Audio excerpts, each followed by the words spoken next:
Hazrati Anas ibn Malik 118 yoshda olamdan o'tgan ekanlar. Olamdan o'tganlarida 78 dan oshiq o'g'il qizlar bo'lgan ekan. Endi qizig'i, odamlar kelib Anas ibn Malikdan duo so'rashar ekan. "Yo Anas, siz ham bir duo qiling. Siz Rasulullohning duolarini olgansiz. Bizga ham bir duo qiling" desalar Anas ibn Malik. "Allohumma robbana atina fid dunya hasanatan va fil oxirati hasanatan va qina azoban." Biz Iroqlardan kelganmiz, Yamanlardan kelganmiz, 1000 kilometrlardan. Shuni o'zimi?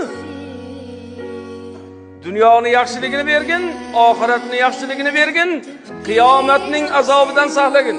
Bo'ldimi shuni o'zimi? Hazrati Anas ibn Malik radhiyallohu anhu aytarmishlar. Birodarlar, Rasululloh sallallohu alayhi vasallamning eng ko'p o'qigan duolari mana shu edi deb javob berdilar.